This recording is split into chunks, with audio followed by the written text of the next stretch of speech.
Hey guys, welcome to episode 2 of Pokemon Generation 1. Last time we got our first Pokemon and had our first rival battle. This episode, not much is going to be happening that's actually important, so I may as well discuss my recording setup. If you can't tell from last episode, I'm using the Visual Boy Advance emulator, which is a really good Game Boy Advance emulator that, much like the original system, could also play Game Boy and Game Boy Color games. But also much like the original system, due to how it reads the link cable differently, it can't take advantage of the old trade evolutions. Basically, you can't do Pokemon Gold, Silver, Crystal trade evolutions with a Game Boy Advance.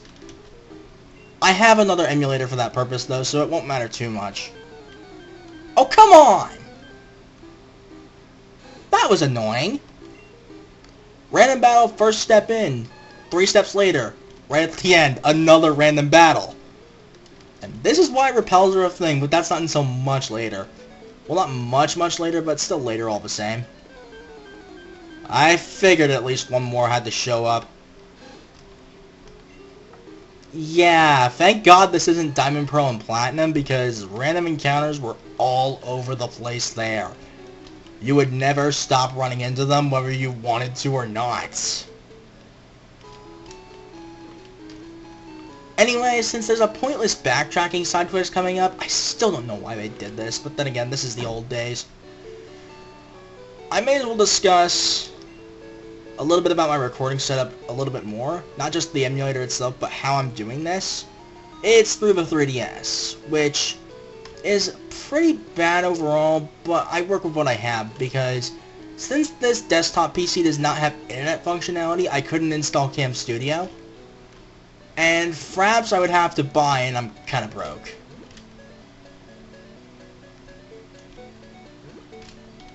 Also, there will be some slight audio desync since it's through the 3DS recording probably, but there is nothing I can do about that. Well, both audio and video desync, but again, nothing I can do. As much as I'd like to fight you, Pidgey, I have no time. Because I have a ton of stuff to do in this episode. Well, not so much a ton, it's just pointless stuff that's basically backtracking related. But whatever. Also, off screen, I did set my text speed to fast, and if you couldn't tell, I grinded Squirtle up to level 13. And he now knows Bubble. In Generation 6, Bubble would get to the same power as Water Gun from 20 to 40. However, it's better now because it can also reduce speed, whereas Water Gun cannot.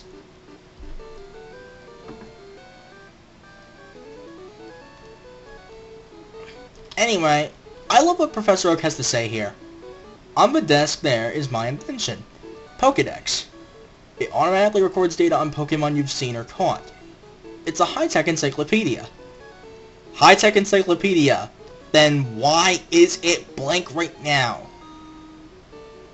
In that case, it's not a high-tech encyclopedia at all, it's just blank. I don't get it either. Video game logic, man. Video game logic. It never makes sense.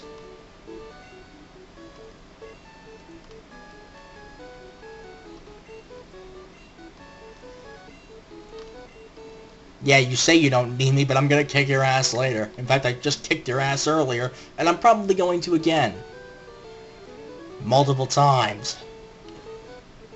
Yeah, the rival in Gen 1 was kind of a prick. Freetown map. If you're like me and you've played this game over and over again, this is basically useless. Newcomers will see a use in this, however. Just a quick overview of the region, and fun fact.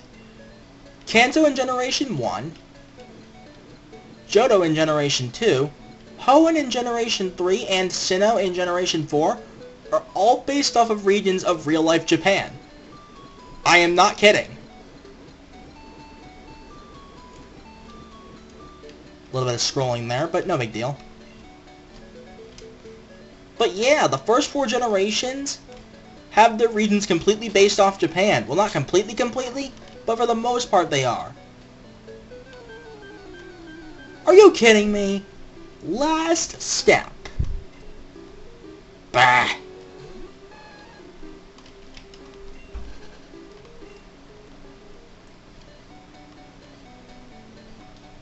It's also worth noting, our red and blue versions are based off of Japan's blue version. Originally there was only a red and a green version in Japan, and the sprites were even worse there. These sprites were updated.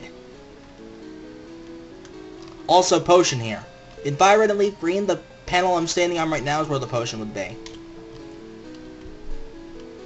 And there you go, that's how you would get the potion in red and leaf green. I just did a little quick demonstration on also.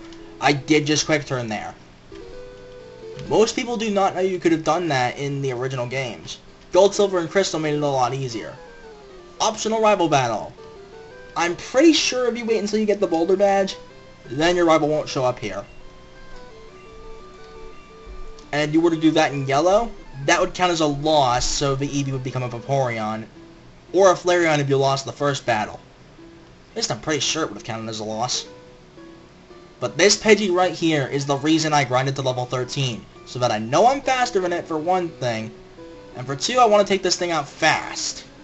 Because this motherfucker knows Sand Attack. And I missed anyway. That's kind of sad. I really don't want to have to use a potion if I can afford it, game. And being normal flying, he gets stab boost off of this. Same type attack bonus. For sure. For long. Stab is short for same type attack bonus. Put it to you that way. And thank God I got a critical off of that, because I was really hoping that would be the case. I did not want him using Sand Attack at all.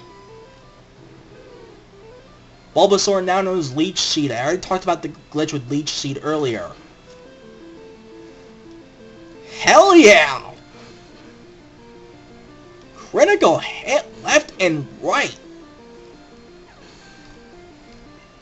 That was surprisingly my best take in this fight.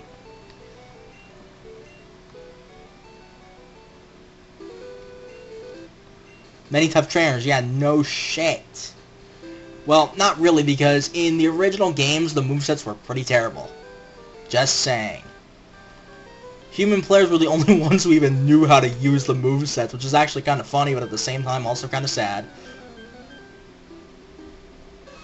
Nidoran Male, this is actually a pretty good Pokemon. If you decide to raise one, I myself will not. Level it up to 16, use a Moonstone immediately to evolve it into Nidoking. Because yes, Nidoran Male and Nidoran Female are two cases where there are stone evolutions. Moonstone, Firestone, Waterstone, Thunderstone, what have you. Stone-based evolutions. Speaking of evolutions, a little trick that some people might not know their first time playing. Level up evolutions can be B button cancelled. Stone evolutions and trade evolutions, however, cannot.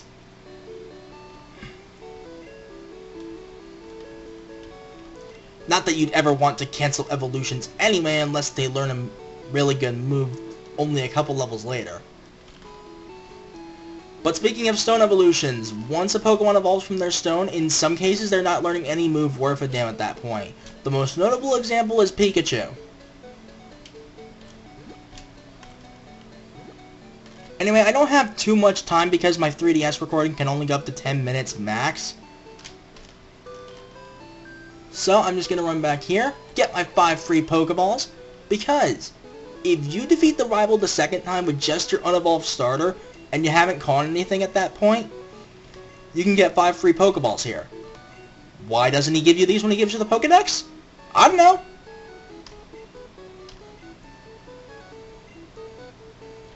This won't always work though, yeah, no shit. But yeah, anyway, since I'm running out of time, I'm going to go ahead and save. And in the next episode of Pokemon Generation 1, we're going to proceed with the game for real. Later, guys.